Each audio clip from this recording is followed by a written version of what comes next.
Let me read through this tweet because honestly, this is kind of insane when we dig into it. Rebs Gaming, who's a guy who does some gaming news report on content Halo, he says the creator of Halo Infinite map, Subban, had 343 Industries remove it from multiplayer to show their disapproval of how 343 handles working with forgers and for choosing remakes over original maps. So this is things like forgers remaking the Pit or Lockout, all these famous Halo maps, and then putting in the hopper versus, original maps. So he has an update. Another reason the creator had the map removed is because they are unhappy with Halo Infinite and how 343 is handling the game. The issues stated above are another reason and related to the decision making and lacking of communication by 343's internal pro team for making ranked playlists, and 343 not listening to concerns about remakes. Forgers say 343's Forge team is very supportive though. Okay, let's back up. Halo Infinite has had no content, essentially, for a long time. The content that they have had has come in two different shapes and forms. Number one, cosmetic content that is sellable, so things that people can purchase. That has become a hugely growing thing for Halo Infinite, no doubt, because they are a free-to-play game. Of course, they have to make money. That is just the monetization strategy for Halo Infinite. However, the second form of content, which has pretty much kept the game alive, has been due to forgers. Now, for those of you who don't know what forging is, it is a feature inside of Halo Infinite, or all of the Halos since Halo 3, where you can essentially make your own maps. These maps can be supported by multiple game modes that these creators, aka forgers, create to be put inside of Halo Infinite. The problem is, forgers are basically keeping the game alive. All of the majority of the content for the past year has been mostly these two camps: the forge content, the maps, the game types, and the cosmetics. So when we kind of look at a higher level, what we're seeing is a company that is keeping the community engaged with content that isn't theirs, made by other people for zero money. This is all just from people who are passionate about the Halo community, making their own content. And then they are selling stuff for those engaged community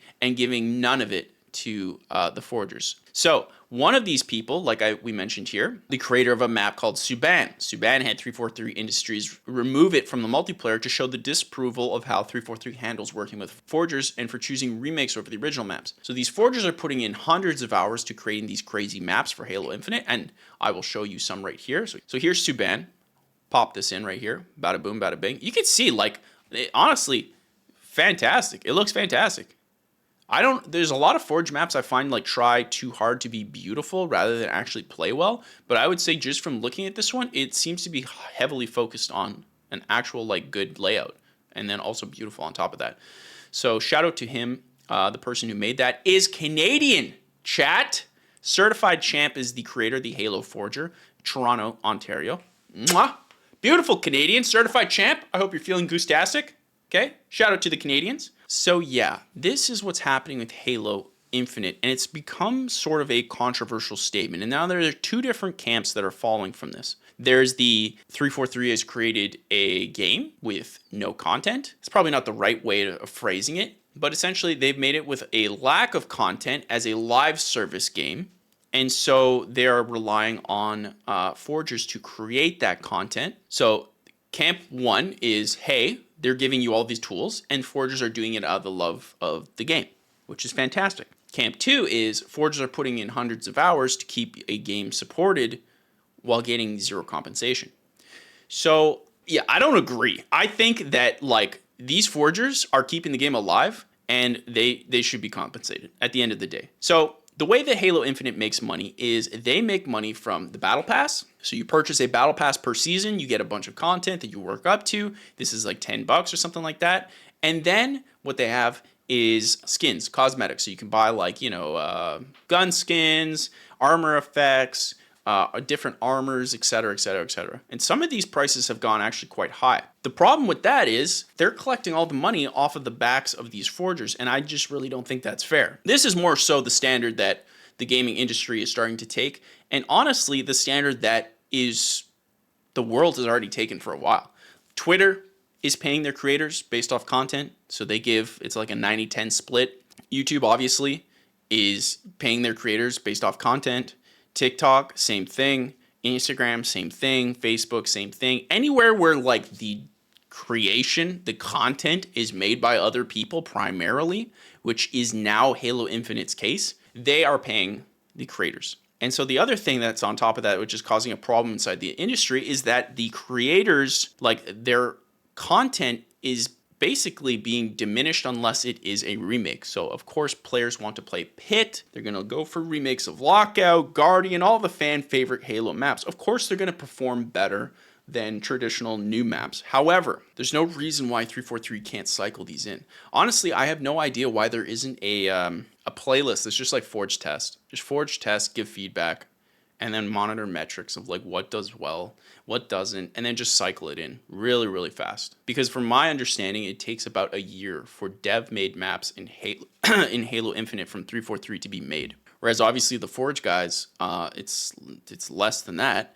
So this makes no sense. And quite frankly, if we look at Fortnite is a perfect example. Creators are getting paid millions to make these Fortnite creator games. So now with Fortnite, you can create your own games. Turns out there may be a reason for that, as Epic revealed just how much money Fortnite map creators have been getting at a panel at this year's Unreal Fest. According to Epic Games, the generous revenue share has meant that over 13,000 worldwide Fortnite map creators have received a total of 120 million since March 2023. Meaning the company has dished out some serious cash in the space for just 7 months. Okay, so if Fortnite can do it, Fortnite is a huge phenomenon. If TikTok can do it, TikTok's a huge phenomenon, obviously YouTube, etc., etc. What about 343? This is the next point.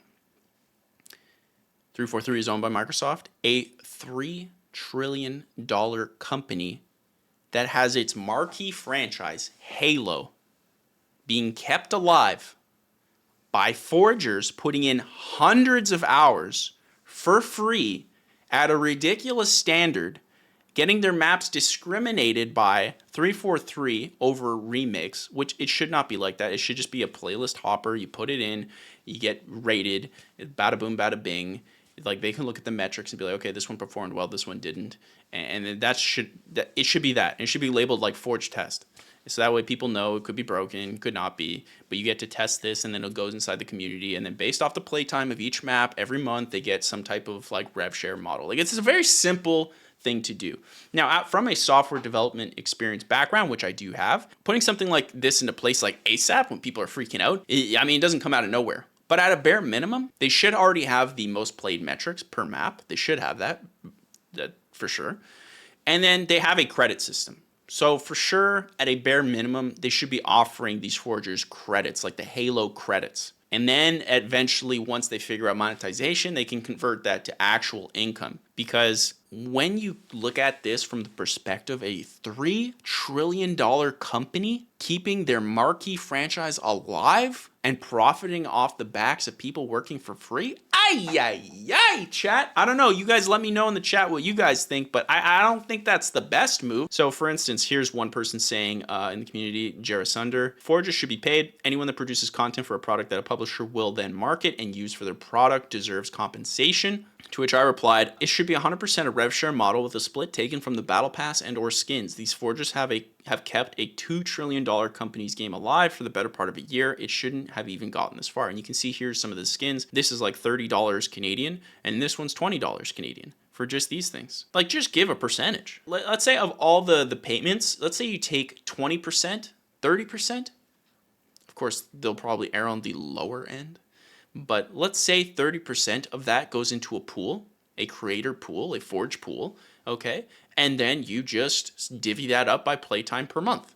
Very simple. And then what will happen is essentially 343, because like it's not rocket science, because it happens on YouTube, TikTok, like all of these places. Essentially, people will see, oh, I can get paid to make good content. You will get even more creators try to make forge stuff. You will get even more content put out there. You will get better quality content, because obviously the better quality content, the more they'll get paid. And it'll help your community grow. And it's also excellent PR. I mean, we saw here in the news article for Fortnite, right? It's just like, here, Fortnite, Epic Games has given Fortnite over $120 million since March of 2023. That just looks fantastic for PR. So why would you not do the same thing for your marquee franchise? It's just like, it's such an easy dub, and it's messed up. It's messed up that your marquee franchise is kept alive from it's a $3 trillion company, and it's forgers working for free keeping your game alive. That's messed up. Sam Chubogner says, I'll never understand the $30 skins, to be honest. Dude, they get even more expensive, man. Like, I think it's Valorant goes up to like $120 or something like that for some skins. I don't get it, but the problem is people buy it. People buy it. I think the skin model can be so easily disrupted, but just no one tries to do anything for that. It's just these big companies being like, yeah, I'm just going to charge them a lot because people buy it. Just insane to me. But I mean, if you're going to charge that much, at least give a cutback to the people that are making free and, quite frankly, really remarkable content for your game. Just give them a bit. Initially, if you don't have the systems in place, because like I said, like software, you can't just like finagle it together. But they have a credit system. And for sure they have the data to be able to say what is most played based off map. If they don't, I would be shocked. And even if you don't have that, which is shocking, give them like $1,000 worth of Halo credits. At a minimum, it costs you nothing. It's free fake money, Microsoft. So come on.